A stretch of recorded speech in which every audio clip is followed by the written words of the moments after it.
Bismillahirrahmanirrahim. Assalamualaikum warahmatullahi wabarakatuh.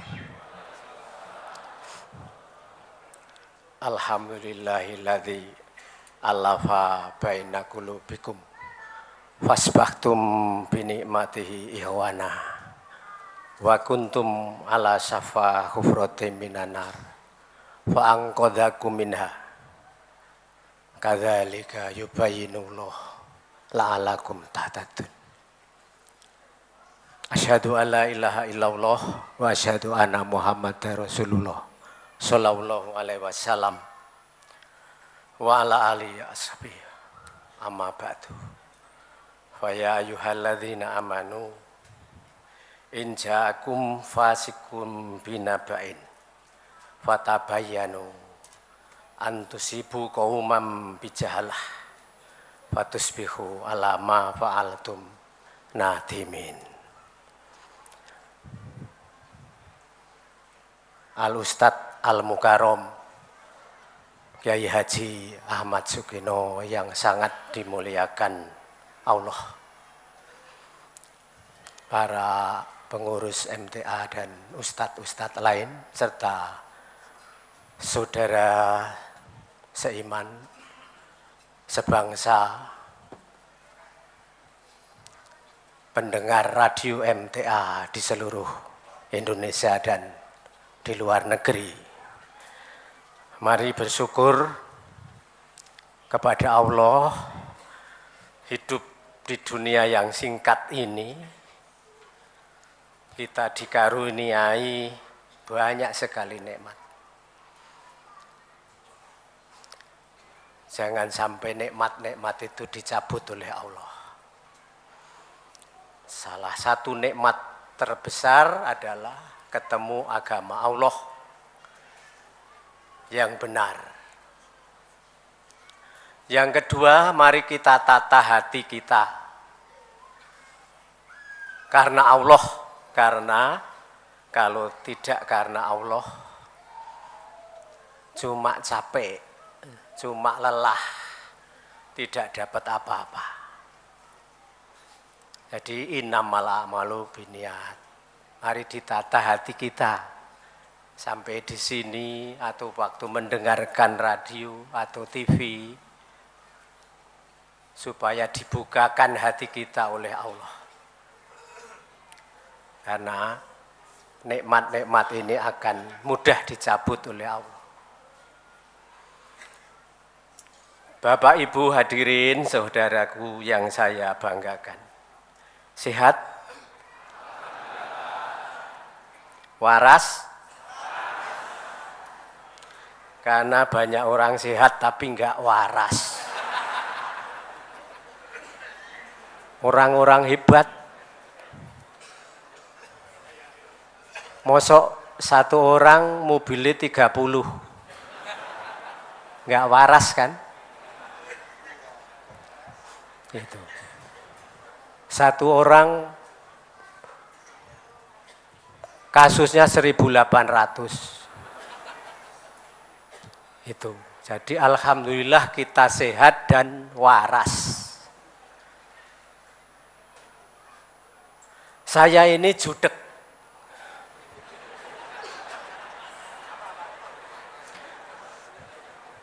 Kapolda, Kapolres banyak yang telepon saya. Karena tahu saya ini jenderal yang komitmen ke agamanya lumayan. Saya terkenal sekali yang memperjuangkan jilbab polwan. Yang kemarin begitu Pak Kapolri baru dilantik, saya dimintai kajiannya tanggal 14 November. Saya buat langsung tak tutup, Bapak diuji tentang jilbab.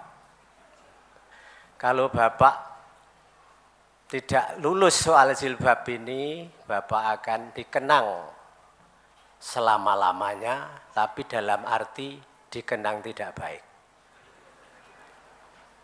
Langsung 18 November beliau menyatakan silahkan polwan berjilbab. Euforia polwan seneng sekali, do pakai jilbab ning sak karepe dhewe. Ada yang pakai bunga. Padahal jilbab polwan bukan untuk aksesori, bukan untuk cantik-cantikan, tapi untuk memenuhi syariat. Jilbab polwan itu seragamnya didesain nanti bukan akhirnya berkembang ke baju dan celana dan bawahan. Karena polwan itu juga harus siap kelahi, siap nangkep penjahat di setiap saat. Maka jilbabnya beda dengan jilbab ibu-ibu, mbak-mbak yang cantik-cantik ini. Nah inilah yang membuat bingung Kapolri. Kok jadi begini pakai jilbab, macam-macam. Akhirnya sekarang baru didesain, insya Allah 2015 awal nanti sudah selesai semua.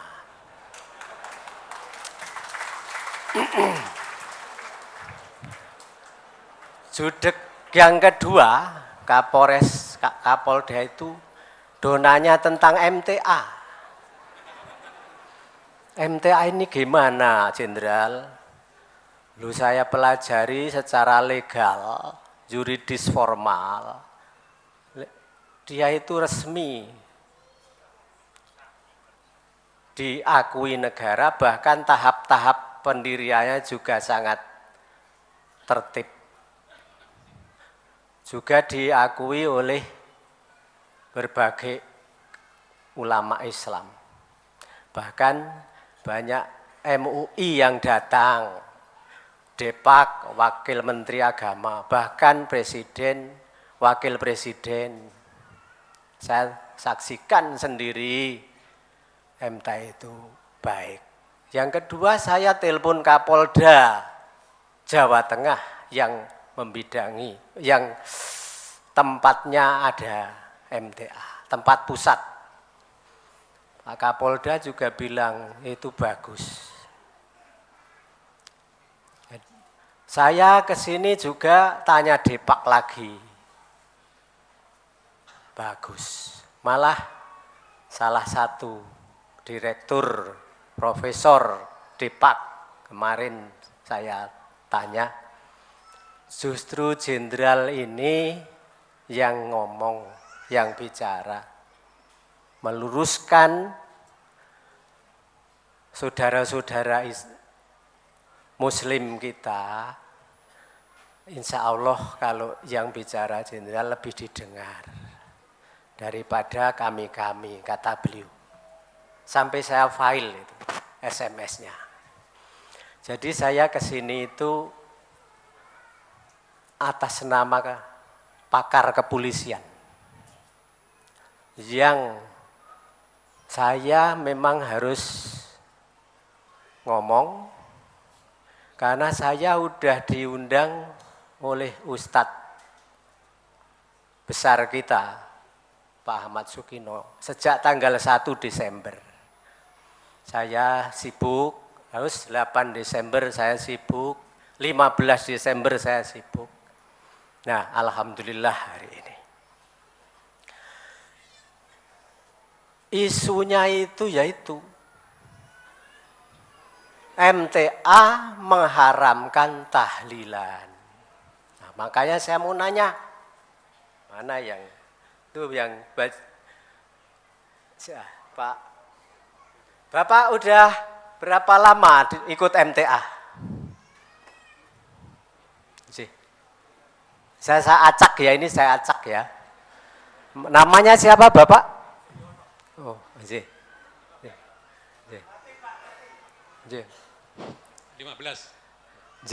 Triono. Pak Triono, nggih. Nggih, terus udah berapa tahun ikut ngaji MTA? Saya sejak tahun 1981 sudah ngaji di MTA. Pada waktu itu Ustadz almarhum, Ustadz Abdullah Topel Saputra. Namun yang istiqomah 8 tahun terakhir ini, mulai 2005. Apa benar MTA itu mengharamkan tahlilan, Pak Tri? Enggak. Monggo dijelaskan. Monggo. Ya. Jadi kami ini karena itu enggak ada tuntunannya tidak menjalankan. Namun kalau mereka melaksanakan silakan saja, itu urusan mereka. Jadi tidak pernah menghalalkan tahlilan. Tidak. Bahkan menganjurkan. Kan tahlilan itu la ilaha illallah, mongso enggak boleh. Kalau tahlil itu betul, tapi kalau tahlilan itu tidak.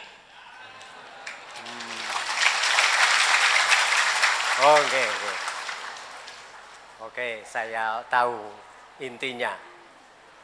Oke Pak, makasih. Saya sekali lagi yang baju hijau siapa ini? Mas, saya pakai mic biar tahu berdiri. Mas siapa namanya? Oke.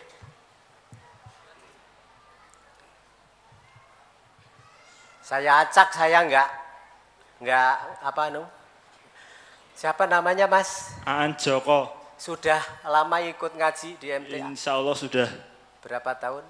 Tahun 96. SD kelas 3. Sekarang udah kuliah atau? Kuliah. Di mana Mas? Di Universitas Surakarta. Apa benar MTA menghalalkan anjing?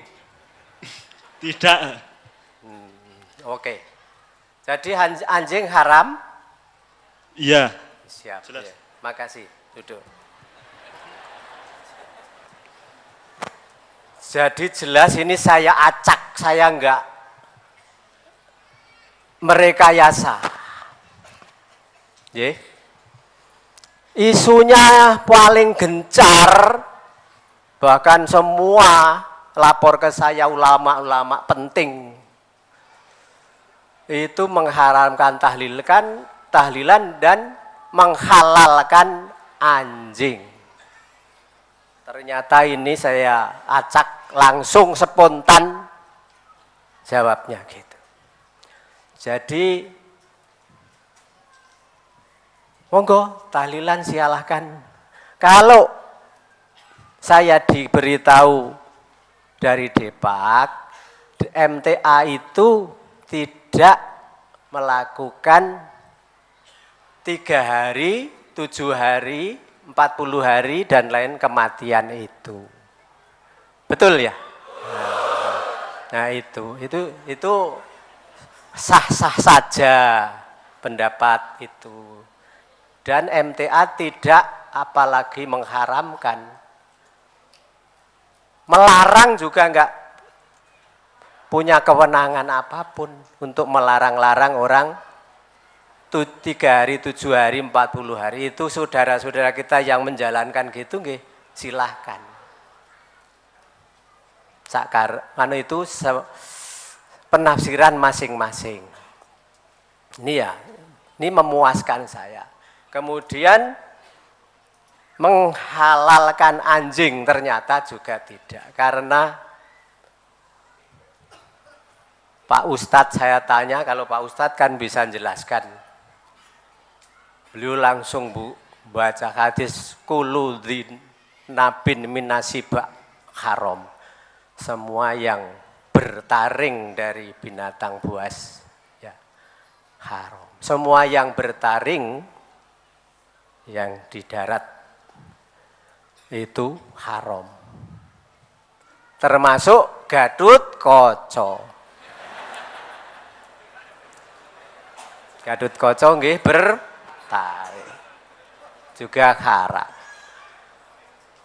Itu memuaskan saya. Supaya membuka wawasan saudara-saudara kita. Saya datang ke sini untuk menyamakan pemahaman kalau bisa. Gitu. Karena enggak sama ruwet.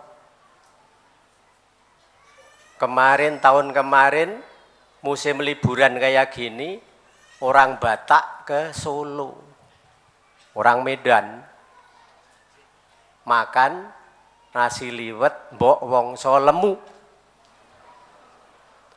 Rame banget nek musim liburan. Nah, masakan berkental-kental ngliwetnya itu. Pas makan orang Batak itu ada katutan rambut. Langsung ditarik. Bah, rambut siapa ini? Lah pelayannya cantik-cantik kan itu. Rambut dalam, Pak. Bah, rambut dalam kok kayak gini panjangnya.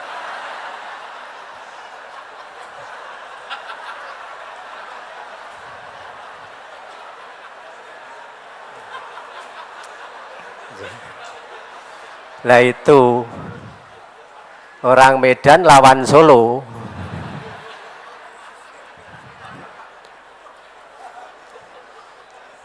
Yang terjadi di umat, di kalangan saudara-saudara Muslim Indonesia ini kan unik.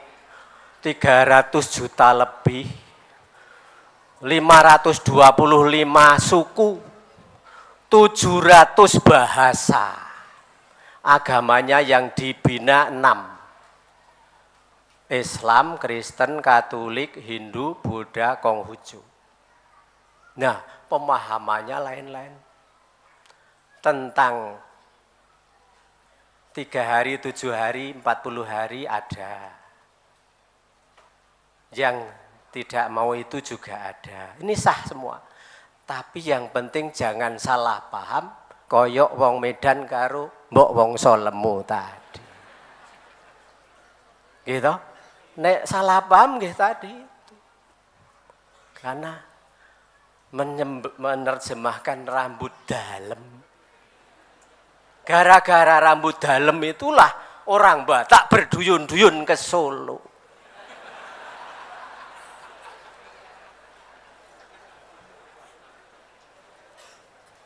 Oke? Santai mawon nggih. Orang iman itu memancar kebahagiaannya di wajahnya. Penderitaannya disimpan rapat-rapat di hatinya. Ngaten. Kita alhamdulillah saya selalu berbicara tentang hidup ini singkat. Bukan hidup ini ming sekali, enggak. Benten. Hidup itu kita masih menghadapi kehidupan yang kekal, abadi. Sing bejo niku sinten? Senes sing minum tolak angin. Niku kandhane Bob Sadino, Mahfud MD, Dahlan Iskan, orang bejo minum tolak angin, senes. Manzuh zihani narwa udkhilal jannah faqad faz. Orang MTA apal itu. Surat Ali Imran 185. Sing bejo niku sing entuk pituduh dapat hidayah. Faqad faz. Sak sejatinya bejo. Pakai faqad faz. Sejatine bejo ini wong sing urip singkat nang donya niki dapat pituduh. Coba baca surat Jumat ayat 34. Tolong saya ikut gayanya Pak Ustadz. Nyun sewu. Nyun sewu Pak Ustadz. Surat Al-Jumu'ah nomor surat 62 ayat 3. A'udzu billahi minasyaitonir rajim wa akharina minhum lamma yalhaqu bihim wa huwal azizul hakim. Dan juga kepada kaum yang lain dari mereka yang belum berhubungan dengan mereka. Dan dialah yang maha perkasa lagi maha bijaksana. Tinggal ayat 4. Zalika fadlullahi yu'tihi man yasha' wallahu dzul fadlil azim. Demikianlah karunia Allah diberikannya kepada siapa yang dikehendakinya. dan Allah mempunyai karunia yang besar. Tafsir Dipak kan? Ya. Nah, MTA juga pakai tafsir Dipak. Tidak mengada-ada. Ya, ini terjemahnya dari Departemen Agama Republik Indonesia. Jenengan paham boten, cuma seperti itu. Dan yang lain dari mereka tidak pernah ketemu mereka. Apa itu? Gak jelas kan? Nek mboten ngaji hadis. Lah ini diterangkan di hadis Bukhari juz 6 halaman 151. Abu Hurairah, Salman Al-Farisi di situ, wahyu ini turun. Kok yang lain belum pernah ketemu mereka? Mereka maksudnya Rasul. Tapi beriman maksudnya. Langsung Abu Hurairah tanya, manhum ya Rasulullah? Siapa mereka itu wahai Rasul? Tidak dijawab. Sampai 3 kali pertanyaannya di Bukhari itu. Manhum ya Rasulullah? Tidak dijawab. Manhum ya Rasulullah? Siapa mereka? Langsung Nabi megang pundak Salman Al-Farisi. Itu intelektual saat itu. Kayak saya, aduh ngaku-ngaku. Beliau bilang di dalam hadis itu, laukanal imanu indas suraya lanalu rijalun min haula di Bukhari. Seandainya iman itu ada di bintang kejora, ulama mengatakan planet Mars. Ya. Allah, seseorang itu akan ketemu keimanan itu jika Allah menghendaki. Lanaluhum rijalun ala haula. Lanaluhum rijalun ala. Bukhari juz 6 151. Kula nggih mboten mengada-ada. Diterangkan gitu oleh Nabi. Ya, kemudian dijelaskan lagi. Man ajabu ilaikum imanan. Siapakah orang yang menakjubkan, yang hebat keimanannya? Rasul bertanya pada sahabat itu. Qalu al malaikah. Malaikat ya Nabi? Lah, bukan. Wa malahum la yu'minuna. Wa hum inda rabbihim. Malaikat jelas wae malaikat itu di sisi Allah. Dudu bukan itu. Rasul dan nabi-nabi ya Rasul. Lah wa malahum la yu'minuna wal wahyu yanzilu alaihim. Kenapa mereka enggak iman wong dia dapat wahyu? Langsung yang ketiga jawabannya nahnu ya Rasul, kami ya Rasul. Lah wa malahum la yu'minun wa malakum la tu'minuna wa antum baina adhurikum wa anak baina adhurikum. Kenapa kamu enggak iman? Kamu ketemu saya, kata Nabi. Ya, siapa yang menakjubkan itu? Alladzina yajiduna sofhan min kitabillah wa yu'minuna bima fiha. Orang-orang yang cuma ketemu lembaran-lembaran kitab suci, Quran dan Sunnah, dan dia beriman. Kita ternyata yang hebat itu. Kita yang orang hebat itu, menurut Rasulullah. Maka monggo disyukuri ini.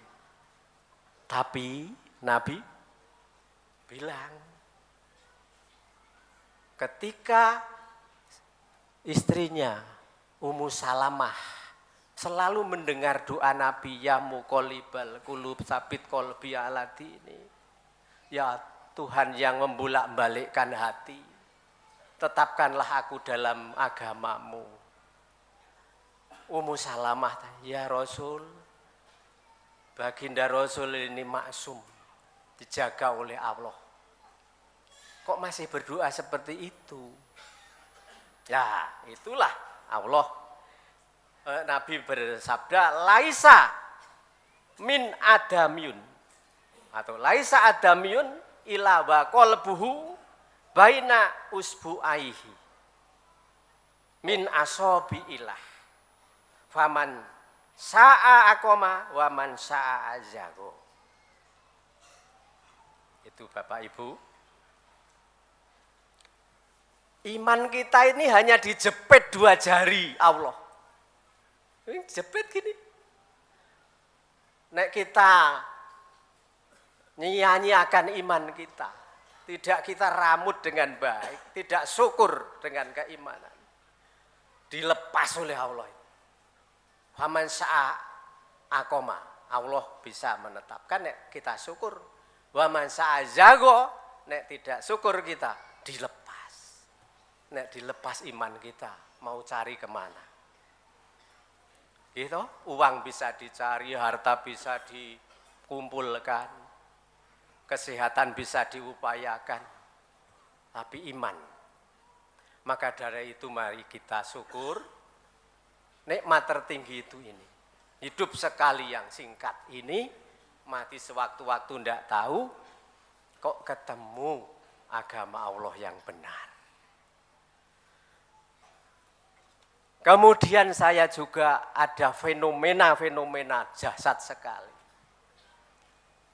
Apa metodologi MTA ini bisa menyadarkan umat Islam?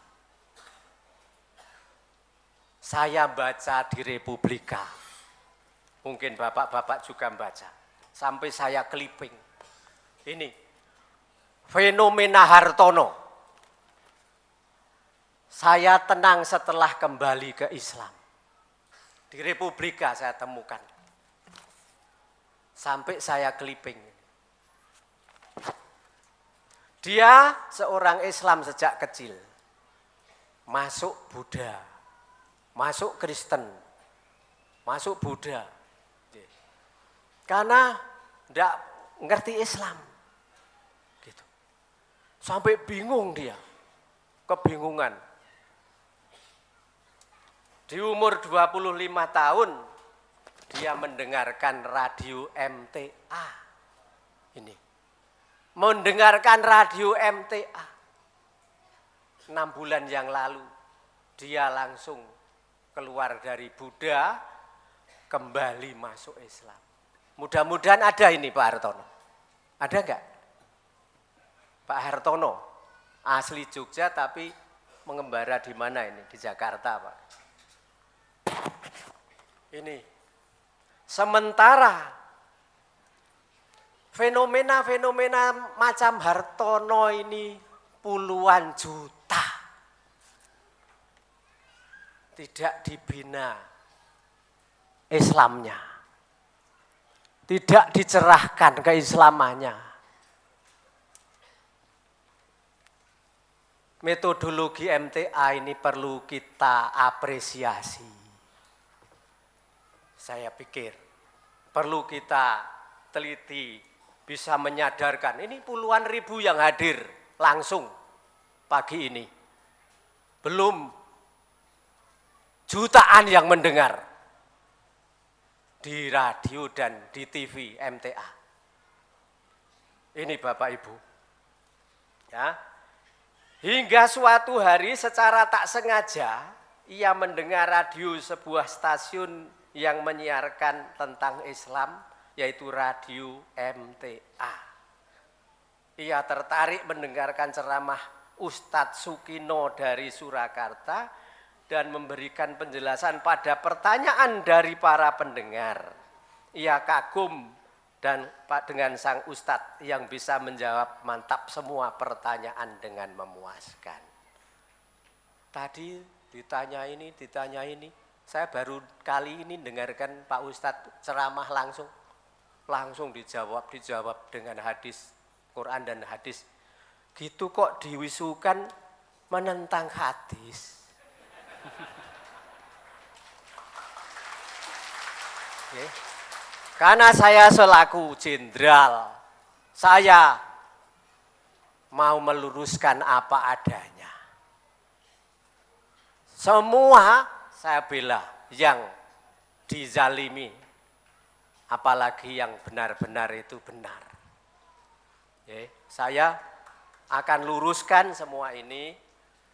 Saya berjuang di dalam melawan sistem aja mau, apalagi ini. Ya, di Polri ini saya banyak melawan sistem. Ya, berat melawan sistem itu. Makanya afdhalul jihati kalimatul haq inda sultanil jair. Jihad terberat itu adalah mengingatkan komandan yang lupa. Itu jihad terberat. Melawan sistem memang berat. Makanya jilbab ini saya mula-mula sendirian. Sekarang sudah Kapolri baru ini sangat mendukung. Karena beliau alumni madrasah, tahu. SD, SMP, SMA di Sukoharjo itu di madrasah. Beliau asli Sukoharjo. Fenomena Hartono, fenomena MTA ini sangat menarik dikaji. Saya juga alumni IAIN Sunan Ngampel. Jelek-jelek saya ini. Ya. Kemarin IAIN Sunan Ampel Surabaya tanggal 4 Desember jadi Universitas Islam Negeri Surabaya. Saya diundang. Cuma saya nggak bisa hadir. Jadi elek-elek aku ya alumni IAIN. Saya punya kapasitas ngomong ini. Itu. Saya 30 tahun lebih di Intel dari letnan sampai jenderal. Saya selidiki semua aliran sesat yang dikatakan sesat dan aliran-aliran lain. Itu tugas saya. Makanya saya tabayun itu tadi saya kutip firman Allah, ya ayyuhalladzina amanu in ja'akum fasikum binaba'in fatabayyanu. Hai wong iman, sing ngaku iman. Kalau ada kabar-kabar itu harus kau teliti, tabayun. Jangan cuma katanya-katanya. Saya kalau rapat juga mengingatkan itu.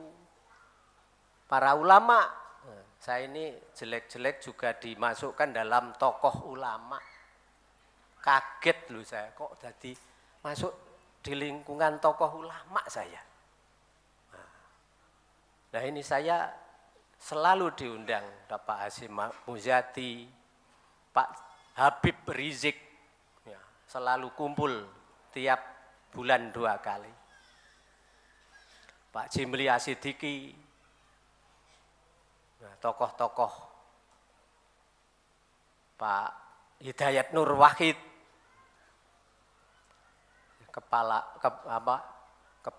Ketua Persis, Profesor Maman Abdurrahman, selalu kumpul membahas bangsa ini. Jadi saya suka, Bapak sudah tabayun.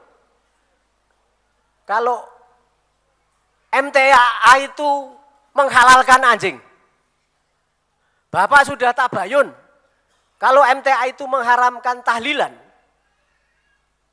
Sudah. Ternyata belum. Nih jelas sekali nih saya acak ini. Dan jelas brosurnya, CD-nya. Nggak pernah ada kata-kata itu. Saya itu tanya istri saya, tanya anak saya. Saya mentelengi, tahu mentelengi? Mentelengi CD MTA itu kan banyak banget saya dikirim. Tak setel itu CD-CD-nya. Ono ora sih kalimatnya mengharamkan tahlilan, menghalalkan anjing. Jelas tidak ada, malah mengharamkan anjing. Tidak ada mengharamkan tahlilan, tidak ada. Soal apalagi yang itu Zina lebih baik daripada tahlilan, enggak ada. Nah ini kalimat dari mana toh ini? Maka mudah-mudahan saudara-saudara se-Islam kita, seiman kita, yang belum sadar ini mendengar. Mendengar ulasan-ulasan yang bil hikmatil maidotul hasanah. Saya selalu dalam berbagai kesempatan menyampaikan tanda-tanda keaslian Quran.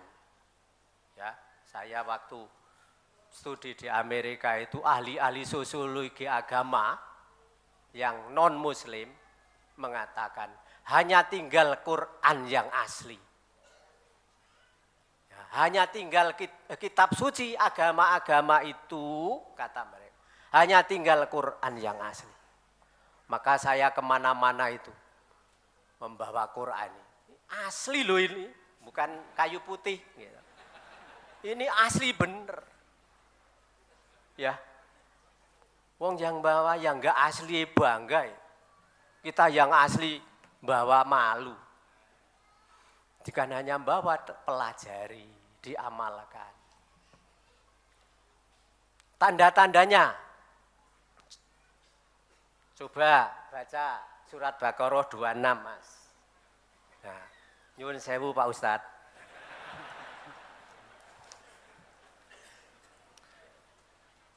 Surat Al-Baqarah ayat 26. Innallaha la yastahyi ay yadriba masalan ma ba'udatan fama fawqaha fa ammal ladzina amanu faya'lamuna annahul haqqu mir rabbihim wa ammal ladzina kafaru fayaquluna madza aradallahu bihadza masala yudillu bihi katsiran wa yahdi bihi katsiran wa ma yudillu bihi illal fasiqin. Sesungguhnya Allah tiada segan membuat perumpamaan berupa nyamuk atau yang lebih rendah dari itu. Adapun orang-orang yang beriman, maka mereka yakin bahwa perumpamaan itu benar dari Tuhan mereka. Tetapi mereka yang kafir mengatakan, apakah maksud Allah menjadikan ini untuk perumpamaan? Dengan perumpamaan itu banyak orang yang disesatkan Allah, dan dengan perumpamaan itu pula banyak orang yang diberinya petunjuk. Dan tidak ada yang disesatkan Allah kecuali orang-orang yang fasik. Tuh, tafsir Departemen Agama. Allah tidak malu membuat nyamuk dan lebih rendah dari itu. Fama fauqoha. Kok diartikan dan lebih rendah dari itu ya? Fama fauqoha, dan apa yang ada di atasnya kan? Fauqoha. Ini dalam biologi modern ditemukan ada makhluk mikroskopik yang menempel di kepalanya nyamuk itu. Dahsyat sekali. Makhluk lain tapi hidupnya itu numpang di kepalanya nyamuk. Dahsyat sekali, subhanallah. Makanya fama fauqoha. Nabi enggak tahu masalah itu. Nah ini buat-buatannya Nabi. Redaksionalnya kok dahsyat sekali. Membuat nyamuk dan yang ada di atasnya, kepala nyamuk. Itu hanya bisa dilihat dengan mikroskopik. Mikrobiologis yang bisa melihat itu. Ini ada di ilmu terbaru. Kok tahu? Yang kedua surat Ankabut, itakhodat baitan.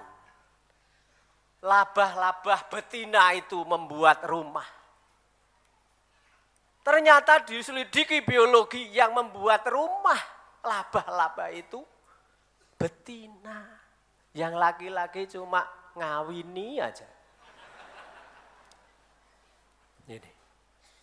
Redaksionalnya itu. Tanda-tanda keaslian Quran itu dari Allah. Ya. Banyak 20 lebih. Yang ketiga. Di surat Naml. Enggak saya tunjukkan ayatnya nanti enggak kenaan sampean. Wa qalatin namlatu ya ayuhan namlu udkhulu masakinakum.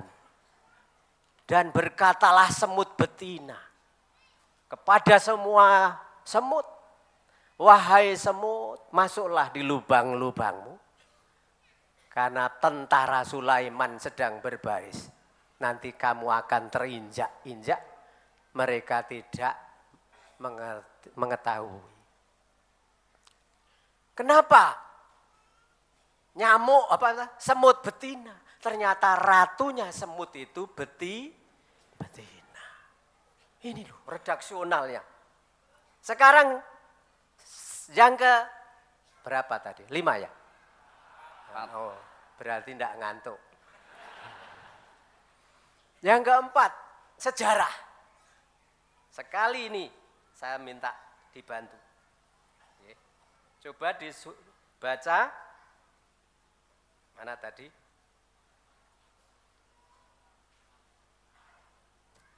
Surat Yunus 92. Surat ke-10. Ini terakhir Mas. Surat Yunus nomor surat ke-10 ayat 92. Fal yauma nunajjika bi badanika litakuna liman khalfaka ayah wa inna katsiran minan nasi an ayatina laghafilun. Maka pada hari ini kami selamatkan badanmu supaya kamu dapat menjadi pelajaran bagi orang-orang yang datang sesudahmu, dan sesungguhnya kebanyakan dari manusia lengah dari tanda-tanda kekuasaan kami. Ini siapa? Fir'aun ini mayatnya, jasadnya diselamatkan Allah. Itu terjadi kalau enggak salah 5 sebelum Masehi. 5.000 tahun sebelum Masehi ya. Terus Quran ini, ayat ini turun hampir 1.500 tahun yang lalu. Ditemukan mayatnya Fir'aun sudah abad ke-20 oleh ahli forensik antropologi Perancis, namanya siapa namanya? Bucil ya, Maurice Bucil. Dia meneliti di makam raja-raja yang di Mesir, yang di piramid itu, menemukan salah satu yang utuh. Tidak sak daging-dagingnya utuh. Lainnya itu sudah tidak karu-karuan. Okay. Diselidiki ternyata mengandung garam laut. Karena Fir'aun matinya tenggelam di Laut Merah. Ditemukan oleh ahli forensik Perancis, Maurice Bucil. Akhirnya masuk Islam beliau. Ini Nabi Muhammad waktu dapat wahyu itu belum tahu masalah ini. Ditemukan secara ilmiah udah abad 20.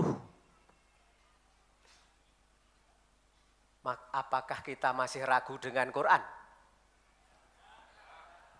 Nah ini antara. Yang terakhir sejarah. Tabat yada Abi Lahab wa tab. Dan seterusnya. Celakalah Abu Lahab yang nama aslinya Abdul Uzza, yang oleh masyarakat dinamain Abu Lahab karena pemarah. Seperti api yang menyala-nyala. Yang ngebruki jeroan unta ketika Nabi sholat. Ini paman kandungnya Nabi Muhammad SAW. Waktu itu masih hidup. Tabat yada wahyu ini turun, Abu Lahab itu masih jadi panglima. Panglima kafir Quraisy. Kenapa beliau tidak pura-pura masuk Islam untuk mematahkan ayat ini? Tuh, palsu kan? Wahyunin Muhammad, wong aku masuk Islam kok. Gimana? Disuruh padahal oleh wakil-wakilnya. Abu Lahab pura-pura masuk Islam. Ben itu Quran itu bohong. Tapi yo enggak mau itu. Padahal masih hidup waktu itu. Nah inilah Bapak Ibu tanda-tanda Quran. Yang sudah dikaji oleh salah satunya oleh Majelis Tafsir Al-Quran ini. Nah perbedaan di dalam Islam ini keniscayaan, bahkan takdir. Karena Nabi bersabda Islam mau pecah jadi 73. 72 tersesat ke neraka. Satu yang selamat, yaitu yang ma'ana alaihi wa ashabi, yang ikuti aku, Nabi dan para sahabat. Kenapa hanya para sahabat? Karena sahabat itu menangi hidupnya ketika Nabi hidup. Jadi hukum-hukumnya sudah ditentukan. Nah kita enggak boleh mengklaim, sayalah yang ikut itu. Mari kita toto cara hidup perilaku kita sesuai itu. Tidak usah mengklaim diri, kita pas-paskan saja. Karena perbedaan ini, keniscayaan, bahkan kodrat irodat Allah, kita harus saling rukun. Makanya ada ruhama'u bainahum. Itu dijelaskan, ruhama'u bainahum itu. Yeah. Ruhama'u bainahum, saling kasih sayang di antara kamu.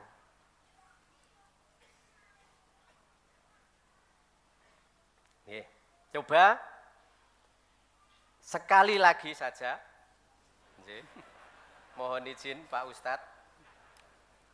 Dibaca surat Hamim Sajadah. Surat ke-41. Ayat 34-35. Surat Fussilat nomor surat 41 ayat 34 dan 35. Wala tastawil hasanatu walas sayyi'ah idfa' billati hiya ahsanu fa idzal ladzi bainaka wa bainahu adawatun ka'annahu waliyyun hamim. Wa ma yulaqqaha illal ladzina sabaru wa ma yulaqqaha illa dzu haddin adzim. Dan tidaklah sama kebaikan dan kejahatan. Tolaklah kejahatan itu dengan cara yang lebih baik. Maka tiba-tiba orang yang antaramu dan antara dia ada permusuhan, seolah-olah telah menjadi teman yang sangat setia. Sifat-sifat yang baik itu tidak dianugerahkan melainkan kepada orang-orang yang sabar, dan tidak dianugerahkan melainkan kepada orang-orang yang mempunyai keberuntungan yang besar. Nah, itu tafsir di Depak. Nek tanpa hadis atau tanpa membaca tafsir yang sudah baku, yaitu tafsir Ibnu Katsir, tafsir Ibnu Abbas dan lain-lain. Itu dijelaskan ketika wa idza bainaka wa bainahum adawatan wa bainahu adawatun ka'annahu waliyun hamim. Ketika menghadapi perbedaan-perbedaan di dalam sesama saudara Islam, sesama iman, buatkan, jadikan dia seperti sahabat karib. Jadi enggak perlu marah, apalagi anarkis.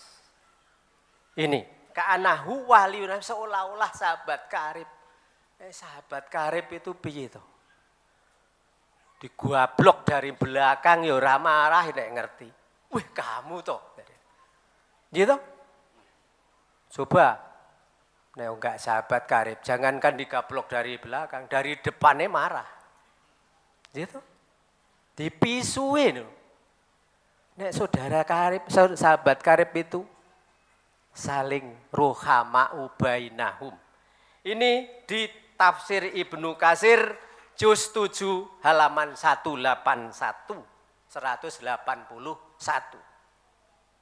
Itu jelas sekali di situ, wala tastawil hasanat wala sayyi'ah idfa billati hiya ahsan. Qala di dalam tafsir itu amarallahul mu'minin bisabri indal ghadab wal halim indal jal wal afu indal isa'ah.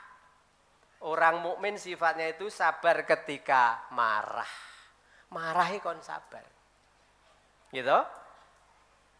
Halim indal jal, bijak ketika menghadapi kebodohan. Memaafkan ketika dijahatin. Walafu indal isa'ah. Itu. Wala yulakoha wa ma yulakoha ila sobirun wa ma yulakoha idza hadin azim. Yang bisa gitu itu orang-orang yang termasuk sabar dan akan mendapat karunia yang agung. Ditinggikan derajatnya di sini fid dunya wal akhirah. Dzu nasibin wafirin minas sa'adah fid dunya wal akhirah. Ditinggikan derajatnya di dunia dan di akhirat. Jelas sekali di sini. Ini tentang ruhama'u bainahum. Kemudian di surat apa saya enggak tunjukkan ya nanti. Wa ibadur rahman alladzina yabitu alladzina la yamsuna alal ardi hauna. Wa idza khotabahumul jahiluna qalu salama. Waladzina yabituna li rabbihim sujadan wa qiyama. Oh, sudah tahu karena MTA. Karena sudah ada yang jawab, itu surat Furqan ayat 6364. Saya kagum dengan MTA. Doa hafal ini. Ya. Hamba Allah, kekasih Allah itu orang-orang yang berjalan di atas bumi dengan rendah hati. Ya, rendah hati. Ruhama'u bainahum. Asyida'u alal kufar, monggo. Tapi antara sesama muslim harus saling rukun. Saya senang sekali baca Quran, MTA mengirim tenaga dan harta membantu bencana banjir di Gresik. Dahsyat sekali.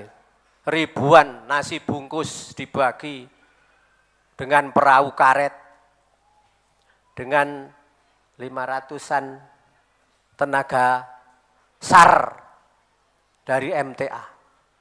Kemudian tadi malam saya dibisikin Pak Ustadz tadi malam ngirim ke Purworejo berapa truk untuk membantu saudara-saudara kita yang kena musibah kebanjiran juga di Purworejo. Inilah yang ditunggu-tunggu bangsa dan umat ini. Kerja nyata melaksanakan perintah Al-Quran dan Sunnah secara nyata.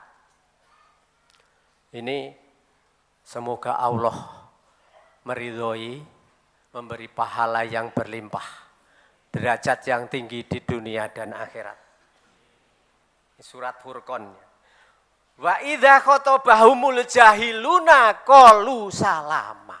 Nek didebat-debat karo wong bodho, wong sing ora ngerti, disalah-salahke karo wong sing ora paham, qalu salama. Berkata, menjawab dengan sabar dan sejuk. Tidak marah. Tidak dijawab marah. Terus tandanya lagi, waladzina yabituna lirabbihim sujadan wa qiyam. Kekasih-kekasih Allah itu selalu beribadah malam. Yabituna. Beribadah malam. Sujadan wa qiyamah, sholat dan berdoa. Makanya orang iman itu sedikit sekali tidur. Ya, saya udah latih sejak SMA sampai sekarang. Tidur saya itu sedikit sekali. Tidak ada 4 jam. Dokter bilang nek tidurnya sedikit umur pendek. Einstein itu cuma 53 tahun ya. Dia tidurnya cuma 2 jam. Einstein itu. Mandela itu 3 jam. Jadi tokoh dunia. Saya pikir orang-orang seperti itulah yang husnudzon billah saya. Yang akan dicawuk dengan tangan Allah. Dari neraka dipindah ke surga. Beliau mengamalkan cara-cara Rasulullah Muhammad SAW. 27 tahun di penjara. Bayangkan. Ibunya wafat, adiknya meninggal, anaknya meninggal, enggak boleh layak. Kecelakaan anaknya itu. Tapi begitu dibebaskan 27 tahun penjara, 2 kali 2 kamarnya itu, 2 meter kali 2 meter. Dia pidato, meletakkan pistolnya di podium. Siapa yang menganiaya kulit putih, ada kulit hitam menganiaya kulit putih tanpa hak, sayalah yang akan menembak dengan pistol saya ini. Pada kulit hitam itu. Padahal politik apartheid itu menindas kulit hitam. Kulit putih menindas kulit hitam. Berpuluh-puluh tahun. Ya. Kalau saya temukan kulit hitam menembak kulit putih tanpa hak, sayalah yang akan menembak kulit hitam itu. Dan itu di lapangan Johannesburg, Afrika Selatan. Jutaan rakyat menyemut, menunggu pidato beliau. Dikiranya mau balas dendam. Sebaliknya di antara jutaan rakyat yang hadir di lapangan ini, ada yang lebih menderita dari saya. Di penjara selama 27 tahun. Aku akan menembak kepalaku dengan pistol saya ini.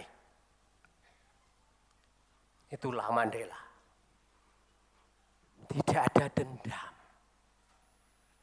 Seperti Nabi Muhammad ketika merebut kota Mekah. Kafir Quraisy pimpinannya sudah, waduh aku digantung aku. Aku bakal dihukum mati.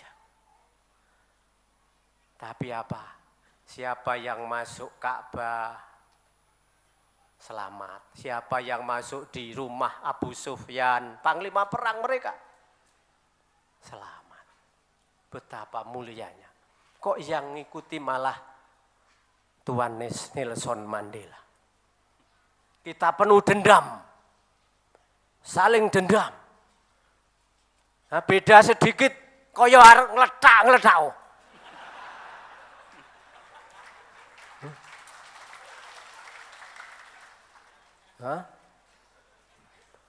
yang terjadi ruhama. Ya, alal kufar. Ruhama walal kufar. Asidau alal bainahum. Keras pada sesama, sayang, kasih sayang mesra dengan yang lain. Ini mudah-mudahan tidak terjadi.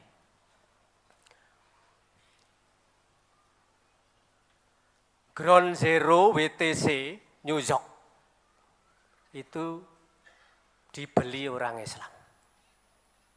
Gedung WTC kembar yang katanya ditubruk pesawat Al-Qaeda, tapi itu enggak ada bukti.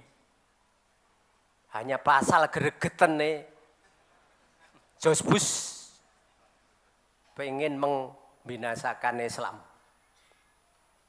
Banyak bukti. 3.000 Yahudi tidak masuk di gedung itu pada hari itu. 3.000 yang meninggal itu mereka non Yahudi. Ya, ada apa? 2 gedung itu sudah waktunya untuk dimusnahkan, untuk diganti baru. Dibelilah oleh orang Islam Amerika.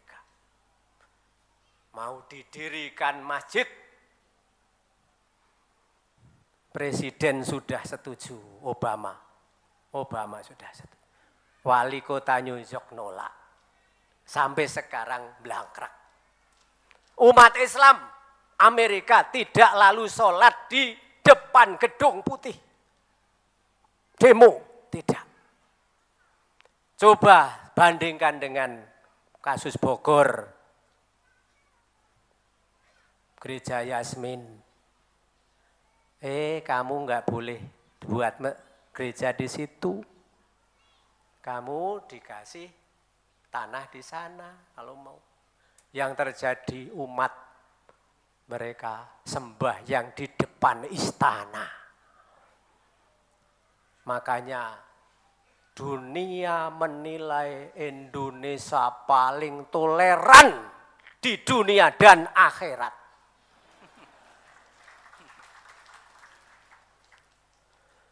Tentara polisi di negara-negara non-muslim tidak bisa jadi jenderal. Ya, apalagi jadi kolonel ya, sulit. Makanya Mayor Ahmad Mahfud di Amerika nembaki temennya karena stres. 10 tahun mayor terus. Itu tentara muslim ya. Di sini jangankan jadi jenderal, non muslim jadi jenderal banyak sekali. Jangankan cuma jadi menteri. Di negara lain untuk jadi menteri orang Islam itu sulit sekali. Tidak ada malah. Inilah Indonesia paling toleran di dunia. Ini makanya dipelajari oleh. Nah, kita sesama dengan agama lain bisa mesra, kenapa dengan sesama iman tidak? Mari, sesama iman bangun kerukunan, kabunyanul marsus. Seperti bangunan yang kokoh. Jangan sampai hanya perbedaan sedikit kita tercerai-berai. Saling hormat menghormati. Saling rukun, itu urusan mereka. Inilah pesan-pesan ayat tadi. Wa idza khotabahumul jahilu qalu salama.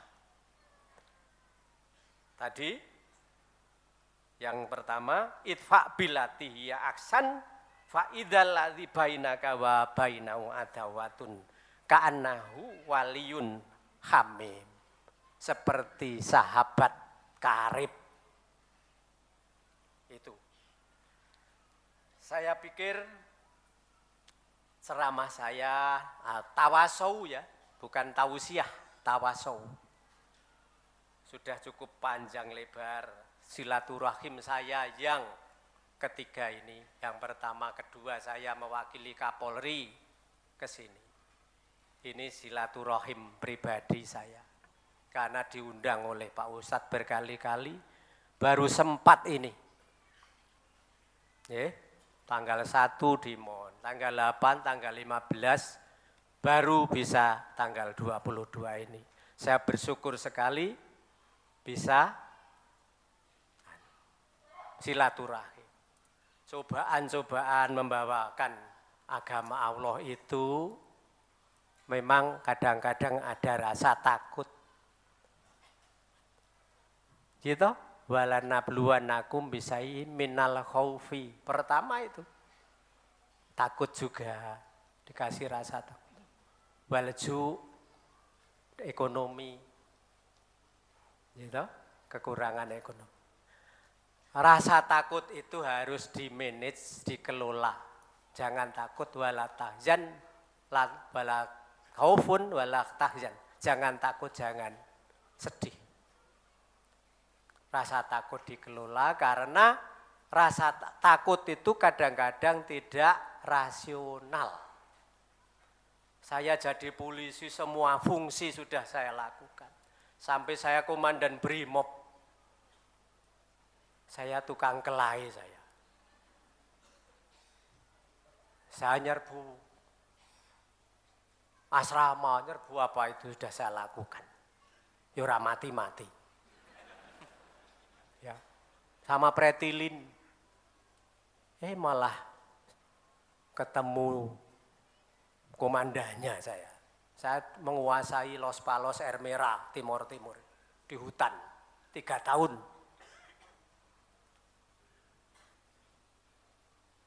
Bapak Bot, nah, dia manggil saya gini, Bapak Bot itu Tuan Besar.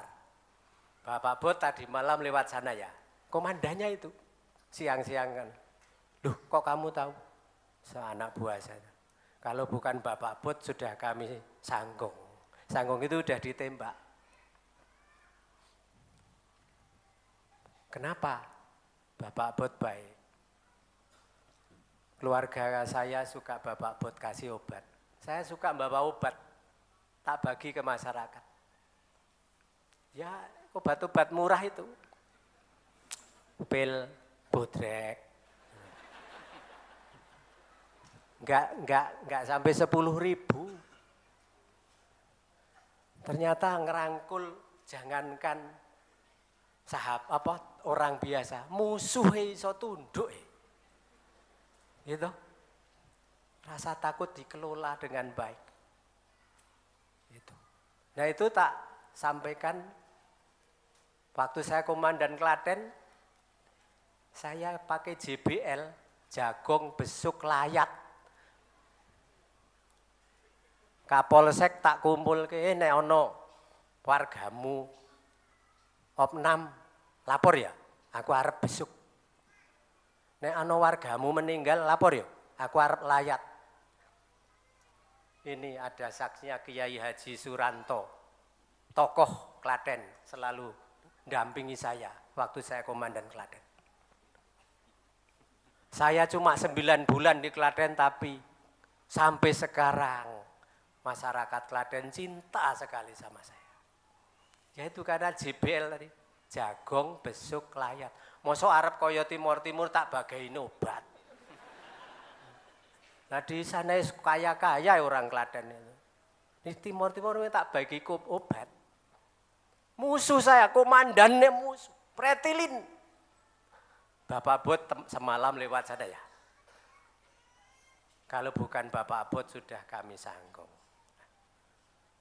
Jadi rasa takut itu dikelola ketika anak buah saya, takut itu enggak rasional.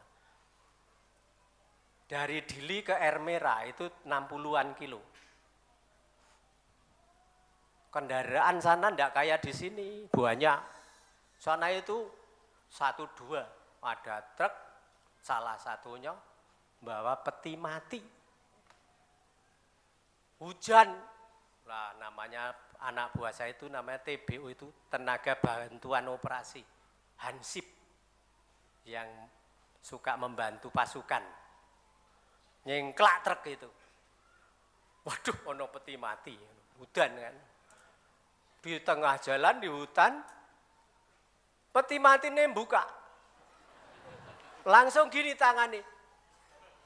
Dua hansip itu langsung loncat, padahal truknya jalan. Tekle. Kakinya keseliu kabeh. Ada yang retak. Usut punya usut, ternyata apa? Yang bawa tadi peti jenazah baru. Karena kernetnya udan masuk.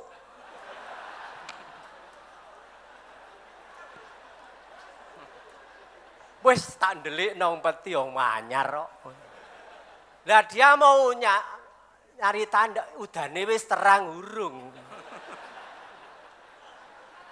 Tangane nglawi-nglawi. Hansipe mikir, "Loh kok urip meneh?"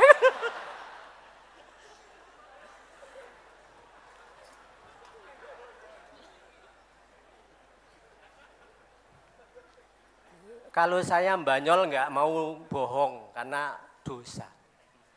Ini apa-apa yang terjadi. Jadi apa kesimpulannya? Takut itu tidak rasional. Upama urip meneh kan malah seneng ya. Kepriben itu. Ya. Apa pesan yang tadi? Bapak Ibu kalau memang menyampaikan kebenaran jangan takut. Tapi ojo kewanen. Ojo kladuk wani kurang duga. Ya tetap rasional, tawaduk, rendah hati. Jangan takut menyampaikan kebenaran, tetap DP ke Allah, rendah hati kepada Allah. Saya pemimpin gerakan, saya ketua HMI waktu mahasiswa, saya demonstran.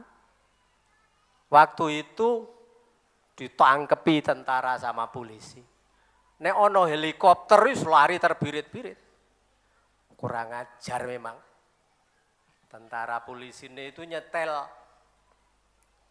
tip suara helikopter toh, kurang ajar. Weru, lari terbirit-birit gitu. Ternyata itu tip. Nah, ini terjadi betul ini. Nah seperti itulah Bapak, la yadurrukum illa adza. Ancaman-ancaman opoi tidak membahayakan kamu. Karena kita yarjuna rahmah. Fa in kuntum ta'lamuna fa innahum ya'lamun kama ta'lamun wa tarjuna minallah ma la yarjun. Kalau kamu sakit mereka juga sakit. Bedanya kita punya harapan ke surga Allah. Itu Bapak Ibu, monggo yang rukun, sesama muslim yang rukun. Perbedaan jangan diobral. Sudah sampaikan. Jadi, kita sudah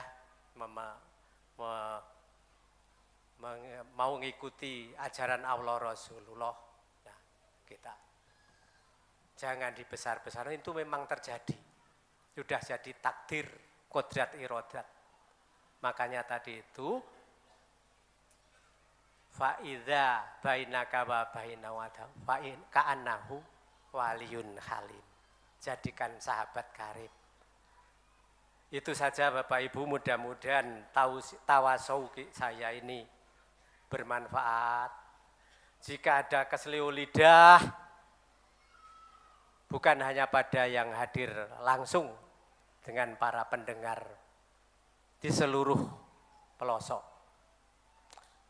mohon dimaafkan karena kami manusia biasa tidak luput dari khilaf dan salah. Saya kira ini saja, mudah-mudahan Allah meridhoi. Wassalamualaikum warahmatullahi wabarakatuh. Waalaikumsalam warahmatullahi wabarakatuh. Mohon berkenan, mohon izin Ustaz tetap di podium.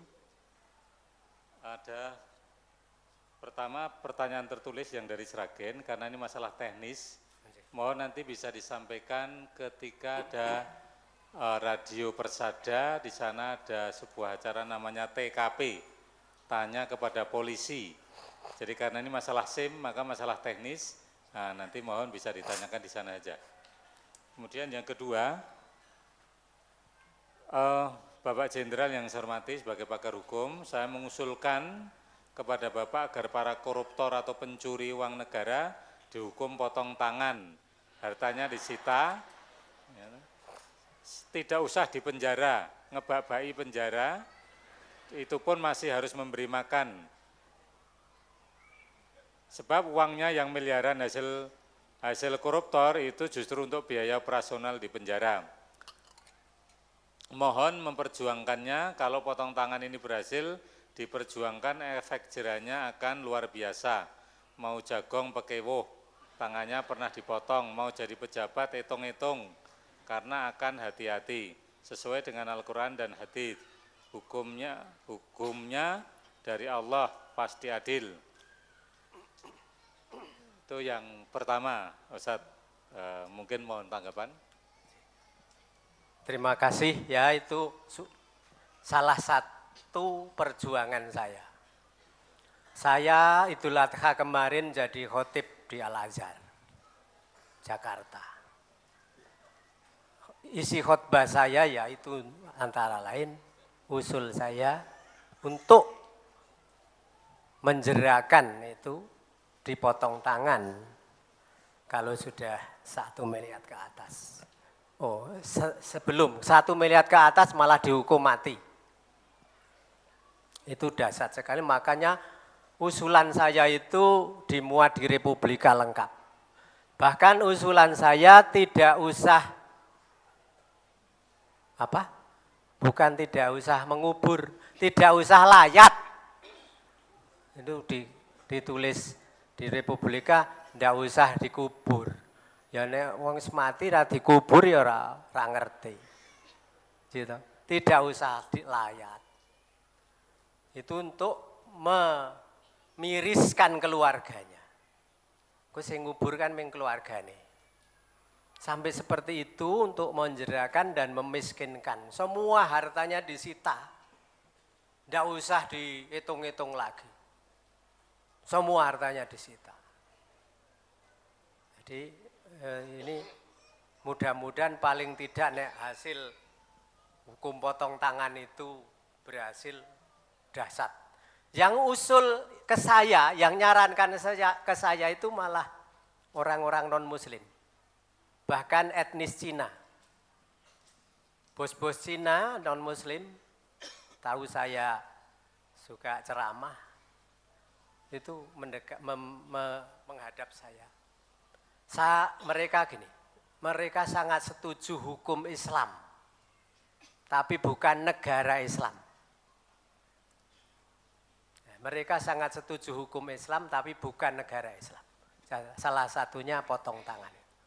Nah di Cina itu enggak melihat jumlah koruptor digantung mati. Itu yang banyak sekali yang malah lebih komitmen dengan hukum Islam di negara-negara non-muslim.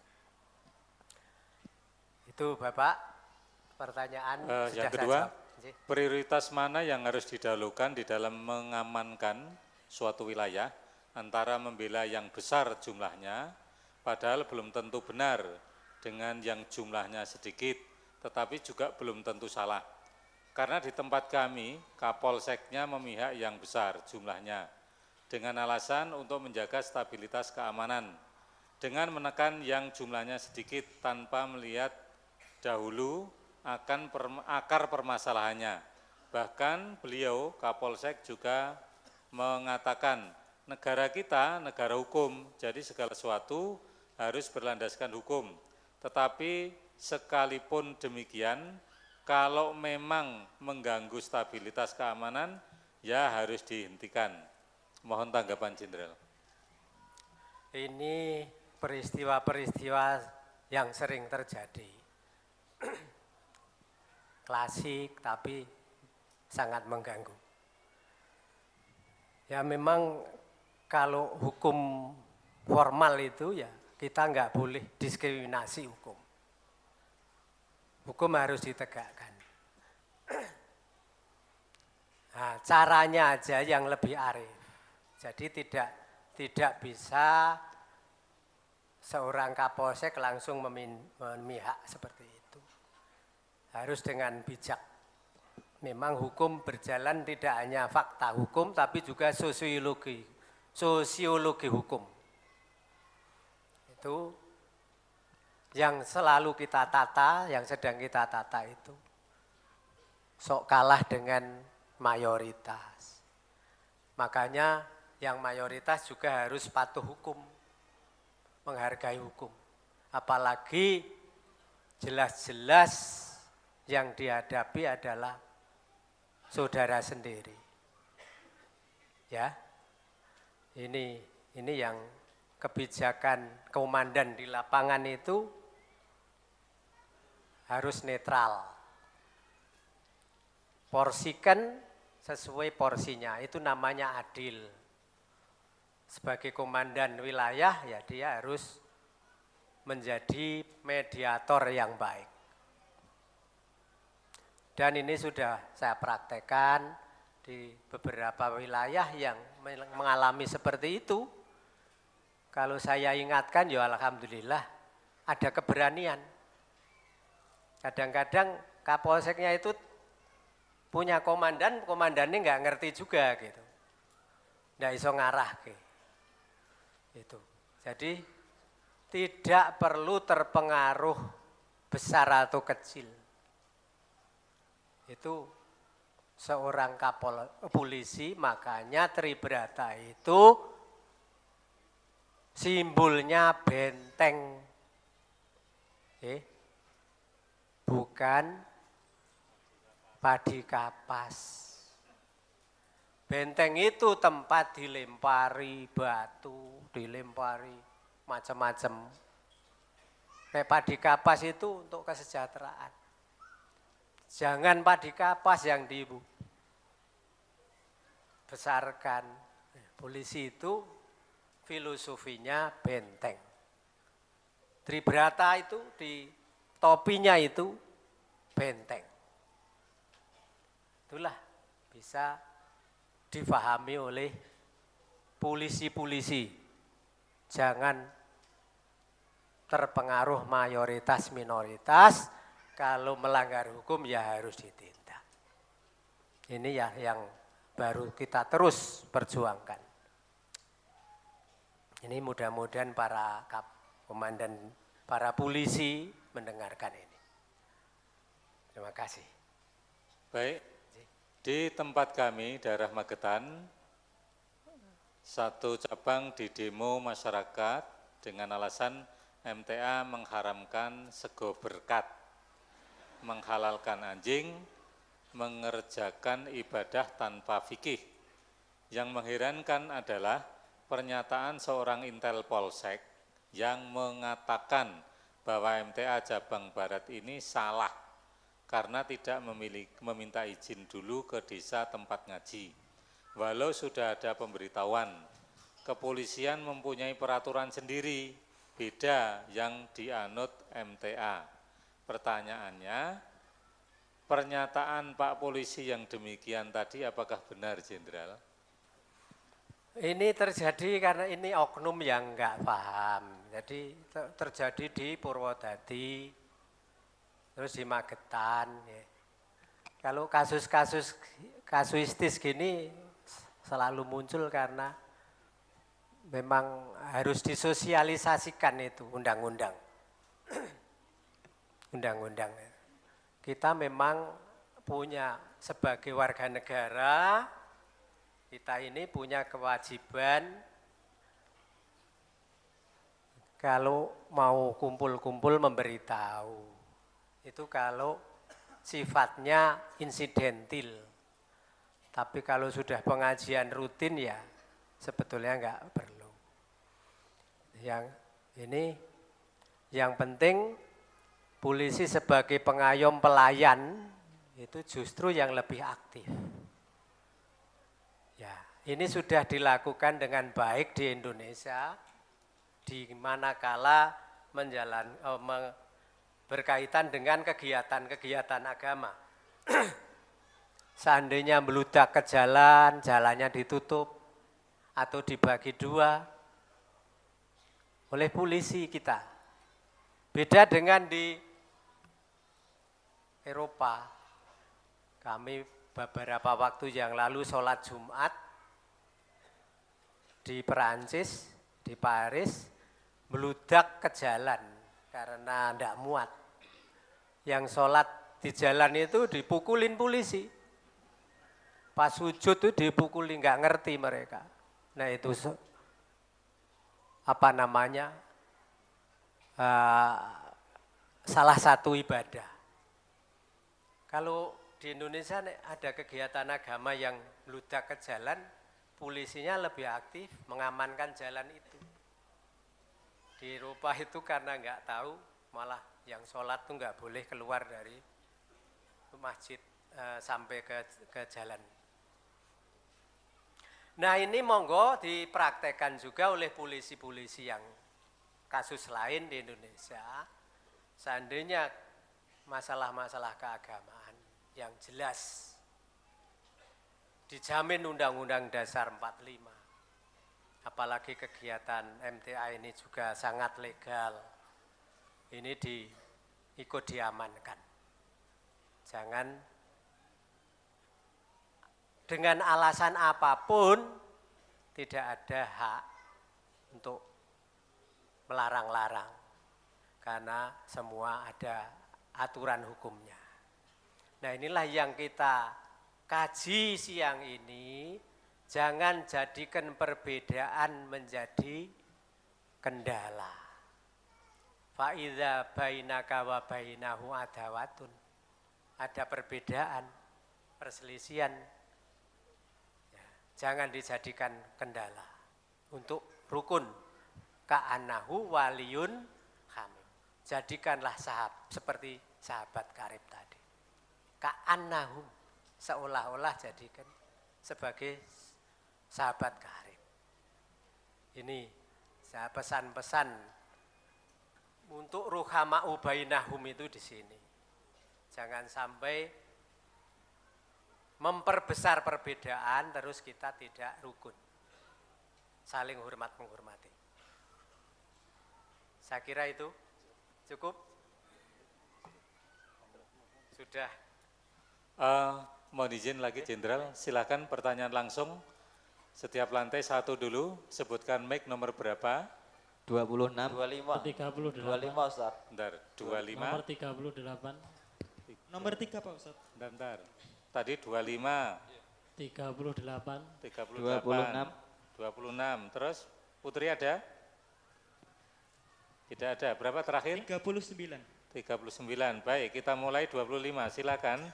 2 pertanyaan, tidak usah cerita ya. Assalamualaikum warahmatullahi wabarakatuh.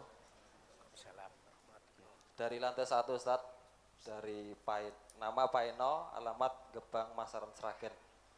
Di sini tidak bertanya Ustadz, cuma mau menyampaikan usulan kalau diterima nanti. Yang jelas kajian pagi ini sangat luar biasa Ustadz. Jadi di sini semua mungkin sudah bisa memahami. Dan alangkah bagusnya lagi, jadi kajian yang seperti ini mungkin bisa mengundang wartawan media cetak atau elektronik yang sifatnya lebih nasional. Jadi agar yang disampaikan Ustadz itu dari orang yang tidak setuju dengan MTA itu bisa mengetahui, dari yang setuju itu juga mengetahui, artinya apa yang disampaikan Ustadz pagi ini itu seluruh warga yang ada di Indonesia itu bisa mengetahui. Itu aja Ustadz yang saya sampaikan. Terima kasih. Assalamualaikum warahmatullahi wabarakatuh. Waalaikumsalam warahmatullahi wabarakatuh. Silakan, mungkin Jenderal ada. Atau kalau dari kami insya Allah ada. Nggih. Sebetulnya wartawan sudah cukup banyak, aparat cukup banyak. Nggih. Tinggal mau menulis yang benar atau tidak gitu aja. Selanjutnya mic 38 dipersilakan. Assalamualaikum warahmatullahi wabarakatuh. Waalaikumsalam. Saya Surati dari Blora. Dulu Togel pernah tengkurap oleh seorang Kapolda, mantan Kapolda Jawa Tengah, Bapak Khair Rosid, sekarang tumbuh subur lagi di Jawa Tengah, khususnya di Blora. Kalau sekarang isu radio MTA membuat resah, itu salah, tapi justru dibuktikan dulu togel itu sangat membuat resah di masyarakat. Lalu apa tindakan polisi sampai sekarang kelihatannya belum ada tindakan. Nah ini mohon dari Bapak Jenderal ini supaya togel ini betul-betul tengkurap, tidak tumbuh lagi. Dari saya cukup, sekian. Assalamualaikum warahmatullahi wabarakatuh. Silakan. Lanjut aja. Oh ya. Lanjut, mic nomor 26, silakan. Assalamualaikum warahmatullahi wabarakatuh. Waalaikumsalam warahmatullahi wabarakatuh. Saya kenalkan, saya Ahmad Basuki Santoso dari cabang Kedung Tuban, Cepu perwakilan Blora, yang tadi Pak Suradi adalah sebagai ketua perwakilannya. Alhamdulillah seakan-akan sudah ada kencan. Pucuk dicinta ulam tiba, alhamdulillah atas ridho Allah saat ini saya bisa diberi kesempatan oleh Allah untuk bertanya langsung kepada Bapak Jenderal Anton Tabah. Mengingat historinya dulu bahwa kehadirannya Pak Anton Tabah pada saat pertama kali datang di majelis ini atas nama lembaga kepolisian, begitu saya mendengar panjang lebar tentang ceramahnya, hati kecil saya berharap mudah-mudahan Pak Anton Tabah diberi kesempatan Allah untuk bisa ceramah di majelis ini. Dan alhamdulillah untuk yang kedua kalinya, bahkan yang lebih berkesan lagi hari ini hadir di majelis ini bukan atas nama lembaga manapun, tetapi atas nama pribadi. Alhamdulillah di ceramahnya tadi Pak Anton Tabah sebagai seorang jenderal polisi yang menuntut ilmu di Sunan Ngampel Surabaya, pada saat itu menuntut ilmu sebagai thalabul ilmi, dari ilmu-ilmu yang diperoleh tidak hanya disimpan sebagaimana keledai membawa ilmu dibawa ke sana kemari, tidak diamalkan. Alhamdulillah tadi dalam ceramahnya telah bercerita tentang kelahi secara fisik, yakni pada saat berjuang. Maaf di Bapak, Timur sebaiknya Timur. disingkat ya pertanyaannya Ya. apa. Dengan harapan-harapan tadi, alhamdulillah dalam perjalanan tadi saya punya maksud mudah-mudahan bisa berbicara langsung dengan Pak Anton Tabah. Dengan adanya kajian Majelis Tafsir Al-Quran, apakah Bapak tidak judek bahwa musola dan masjid yang oleh umat Islam digunakan sebagai tempat ibadah, tidak hanya sholat dan kegiatan Islam yang lain. Pada saat sekarang warga Majelis Tafsir Al-Quran ada yang mengaji ilmu tentang Islam di musola dan masjid, namun di sana sini banyak umat Islam sendiri yang tidak memperbolehkan ataupun tidak menyetujui. Apakah dengan keadaan tersebut Pak Anton tidak judek? Kalau mungkin Bapak judek, apakah Bapak sudah melangkah untuk bekerja sama dengan Menteri Agama untuk mengatasi masalah ini? Kalau mungkin Bapak belum, saya mohon agar supaya hal ini untuk ditindaklanjuti agar supaya kelancaran MTA untuk mengaji tentang Quran dan hadis dapat berjalan lancar. Demikian Pak, mudah-mudahan hal ini bermanfaat bagi kita semua. Baik, terima demikian, kasih. terima kasih. Assalamualaikum warahmatullahi wabarakatuh. Terakhir 39.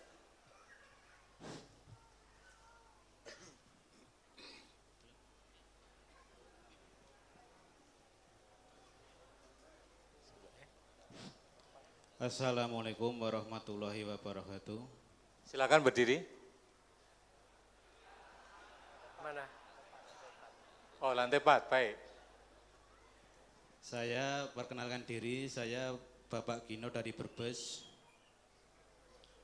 Saya membawa amanat untuk Bapak Ustadz Sukino yang pertama, bahwa kami dititipi salam dari Bapak Agus Safari dari Brebes, salam untuk Bapak Ustadz Sukino yang pertama.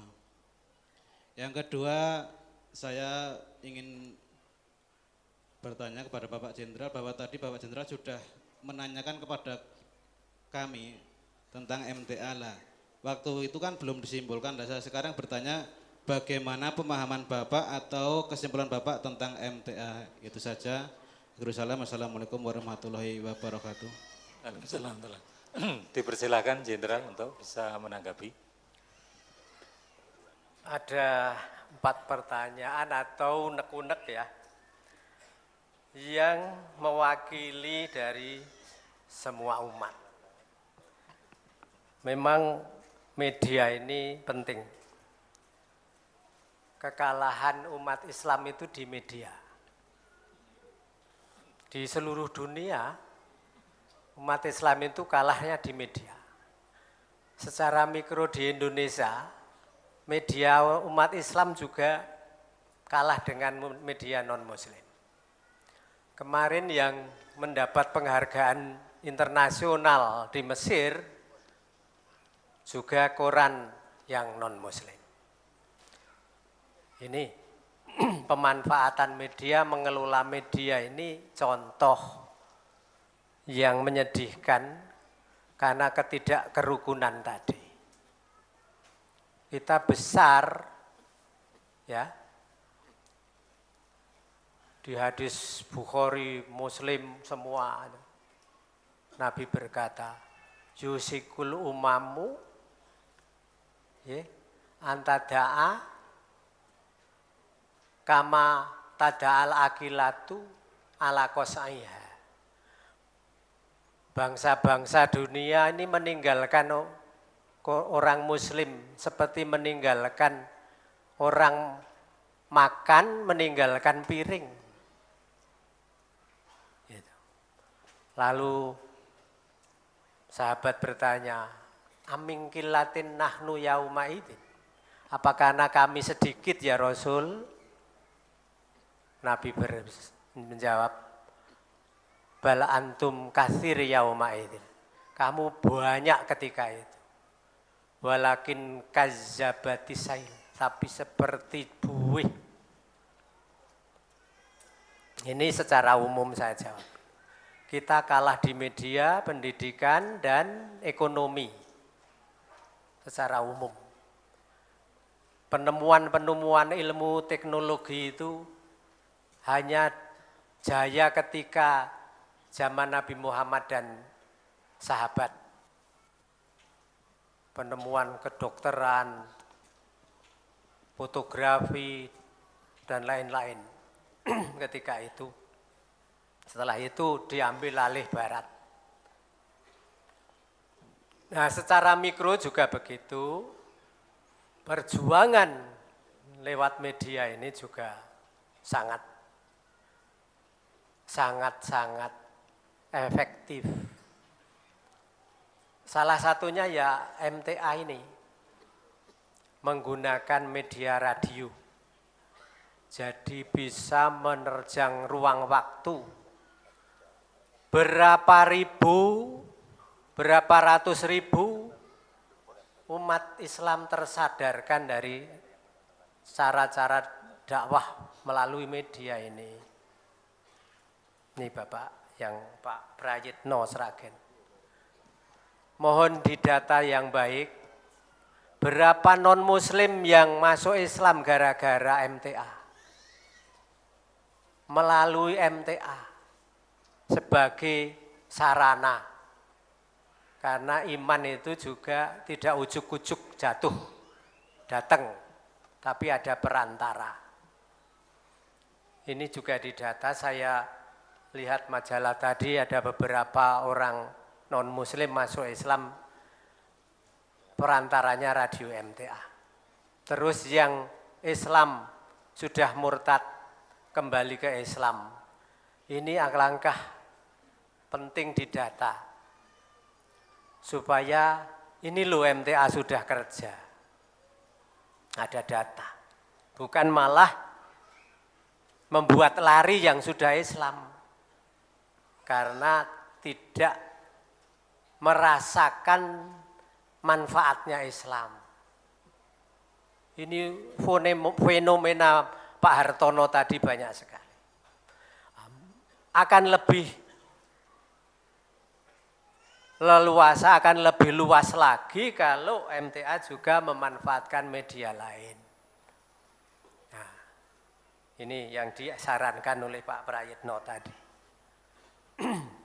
Yang segera dioperasionalkan televisi MTA itu juga salah satu jihad.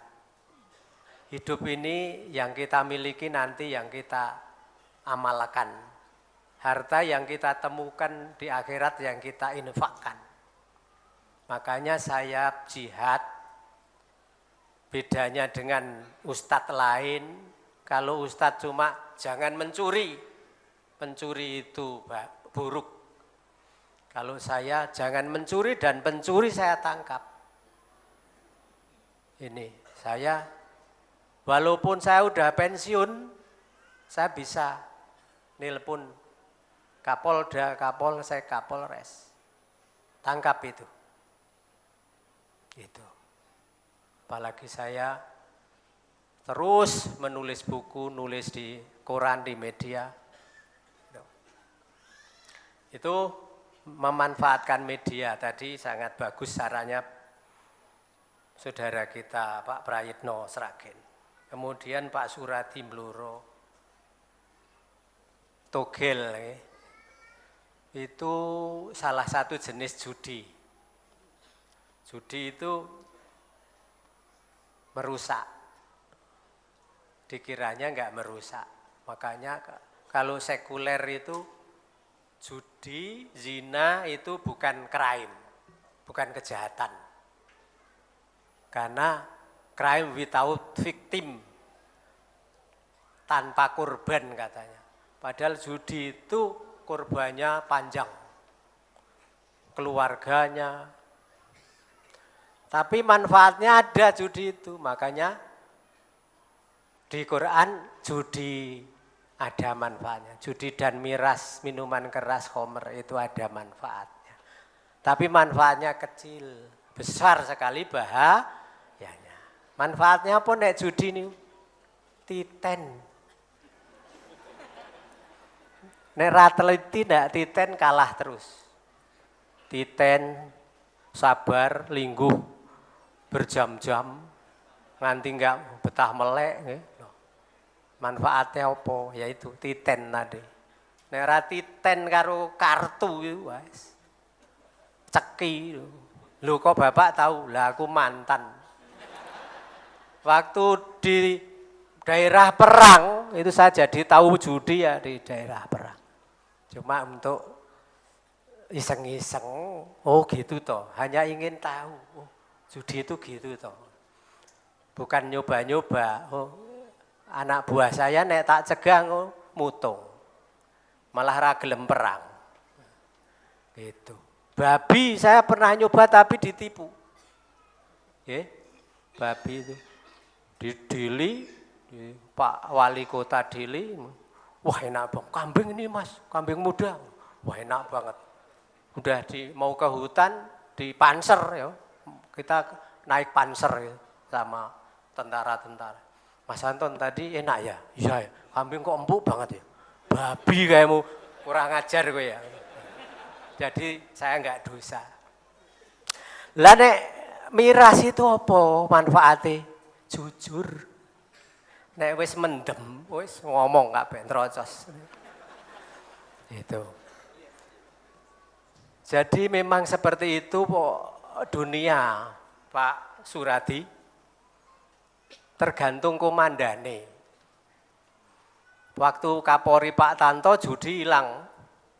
Sampai Batam itu tutup. Ganti Kapolri ya ganti kebijakan lagi. Itu merembet sampai ke, lah aku kimbian sering Kapolsek sok ngirim beras, Kapolres sok ngirim ini, kok sekarang nggak ngirim ya? Saya nggak nanya, cuma Pak sekarang sudah nggak ada setoran. Oh, lah nek kalau setoran nggak jelas itu ya jangan ngirim saya, itu haram itu saya gitu. Kalau yang nggak jelas-jelas jangan dikirim ke saya. Itu. Jadi contohnya Pak Suradi tadi kalau merambah, JIL itu kan nyimpang. JIL tahu? JIL, jaringan apa? Islam liberal, jaringan iblis laknatullah. Itu nyimpang ya ora dirintangi kok. Ada ulama besar disanjung-sanjung di bumi pertiwi ini. Menafsirkan jilbab budaya ya ora ditentang kok. Ning nek sing bener malah ditentang, Pak. Togel ora ditentang, Pak. Sing nafsirkan Quran hadis ditentang, Pak. Niku pun gawan yen. Gitu, am hasibtum an tadkhulul jannah. Baqarah 214. Ali Imran. Am hasibtum an tadkhulul jannah. Apa kowe iso mlebu swarga? Nek urung dicoba kaya wong iman biyen. Ini memang kebenaran itu golek swarga kok enak-enak. Nggih. JIL itu enggak ada yang ngerintangi. Padahal perempuan boleh jadi khotib Jumatan, imam Jumatan, kita duduk di depan yang khotbah cewek. Piye iki? Hadisnya jelas. Gitu. Itu. Tidak pernah ada tuntunan itu. Jilbab tidak wajib. Wah, itu dibiayai oleh Zionis. Yang nyempal-nyempal gitu, Zionis biayai. Bahkan ada program doktor dari UI, orang itu mau mengambil doktor ke Amerika, harus tanda tangani pernyataan akan ikut JIL, jaringan Islam liberal. Ini baru kita protes, kita meluruskan. Kalau enggak mau ikut JIL, enggak dibiayai oleh Amerika. Jadi memang untuk ngerusak. Ngono ya ora dirintangi, Pak. Enggak ada yang rintangi gitu. Ya. Togel ya ora ono sing nggruduk. Makanya jangan sampai karena perbedaan penafsiran, pemahaman, ya, malah kaya ngletak-ngletak, oh ning nek ora maksiat malah meneng. Ini jangan sampai. Ini harus rukun. Ya sabar. Mau apa kita? Itulah dari Allah seperti itu kan cobaan kita. Kemudian Pak Ahmad Basuki Santoso. Apa ini pertanyaannya? Ya, alhamdulillah saya bisa memahami juga itu. Ya seperti itu isinya lam yakunil ladzina kafaru kan ya gitu toh Pak. Waktu belum diterangkan Quran ini ya biasa-biasa aja. Begitu Quran diterangkan ono sing iman ono sing kufur. Kata bayan apa akhirnya jelas. Ada golongan-golongan yang ke arah mana itu musola ngaji ora oleh itu judi didiamkan, maksiat didiamkan. Ya wis arang wulune kucing lho Pak. Saya bisanya ya negur Kapolres, Kapolsek mengingatkan itu. Karena itu tadi halal haram enggak jelas. Itu ada judi, ada setoran kan gitu tuh. Nah ini mungkin dibuktikan angel tapi koyontut gitu. Baunya ada ning nondi to iki. Papa yo. Anak saya Kaisar itu. Wudu. Nah itu. Ya itu Pak. Ya seperti itu. Wa mayulakoha ilal ladzina sabaru. Wa mayulakoha iladzu hadin azim. Ya kita isone jihad seperti itu. Saya bisa negur Kapolsek, nek Kapolrese, Kapoldani kan gitu. Lasta alaihim bimusoitir. Kita nggak bisa maksa dalam hal seperti itu. Kebijakan terselubung. Kalau pencuri tak tangkap, tenan. Karena kebijakan komandan yang secara terselubung ini kan kaya bola ruwet, kayak benang ruwet. Inilah tantangan kita. Kemudian Pak Beno Brebes. Pemahaman saya tentang MTA jelas, tegas, lugas. Seperti kesimpulan Departemen Agama. MTA secara substansi tidak menyimpang dari Islam. Ini sudah kopi-kopinya survei Depak itu sudah saya bagikan. Kesimpulannya. Soal metodologi ya bisa di strategi itu, bisa dikoreksi. Tapi substansi enggak. Bahkan memang Depak bilang ini dipimpin oleh Kapus Litbang waktu itu.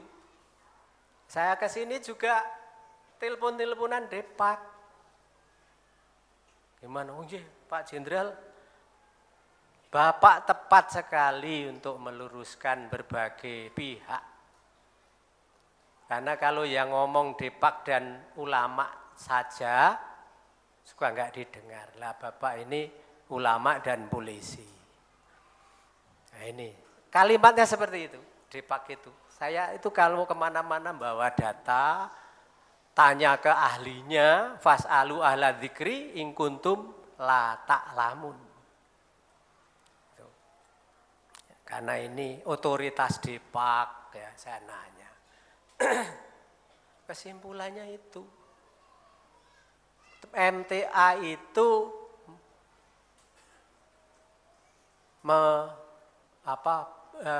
garis perjuangannya ingin membasmi bid'ah. Ini Depak loh. Secara substansi tidak melanggar Islam. Karena Pak Bino Brebes tadi nanya pendapat saya pribadi, apalagi sekarang pribadi memang. Saya sependapat dengan kesimpulan Depak tadi. Maka saya meluruskan. Ada yang gampang takut. Saya ngapa sih? Kecilik yang ini.